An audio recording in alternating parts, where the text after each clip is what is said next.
Land titling చట్టం వల్ల మీ భూమి మీకు కాకుండా పోతుందనేందుకు తానే ప్రత్యక్ష ఉదాహరణ అంటూ నంద్యాలలో ఓ బాధితుడు కష్టాలను వెళ్లబోసుకున్నారు. చంద్రబాబు సభలో ఓ బాధితుడు మాట్లాడారు. న్యాయవాది అయిన బాలా హాజీకి ఆళ్లగడ్డలో 63 సెంట్ల భూమి ఉంది. ల్యాండ్ టైటిలింగ్ చట్టం వచ్చాక ఆన్లైన్లో తన పేరు తీసేశారని వివరించారు. చంద్రబాబు వస్తేనే మన భూములకు రక్షణ ఉంటుందని ప్రజల సాక్షిగా తెలిపారు. నేను గత సంవత్సరం 5 సంవత్సరాల కిందట ఇదే నంద్యాల్లో మన అబ్దుల్ సలాం కుటుంబమే ఆత్మహత్య చేసుకొని రైలు కింద చనిపోతే దానికి జాతీయ మానవ హక్కుల సంఘంలో కేసు ఫైల్ చేసి ఎస్ఐ గారిని సిఐ గారిని సస్పెండ్ చేయించినాను.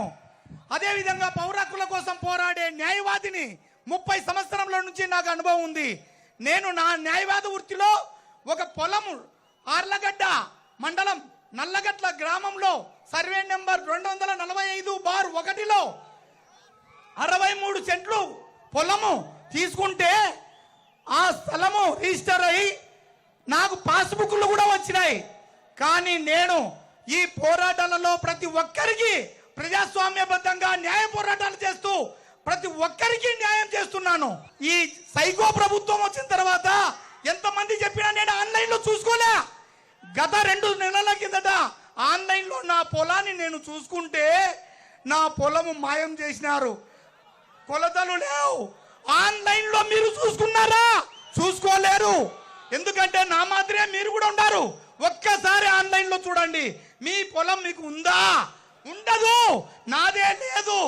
ఒక న్యాయవాదిగా నా పొలం నాకే లేనప్పుడు నేను ఎంఆర్ఓ గారిని, ఆర్డీఓ గారిని, జాయింట్ కలెక్టర్ గారిని అడిగితే, అయ్యా బాబు లాయర్ కదా నువ్వు, land titling act 2023 implementation November 31 నుంచి అమల్లోకి వచ్చింది.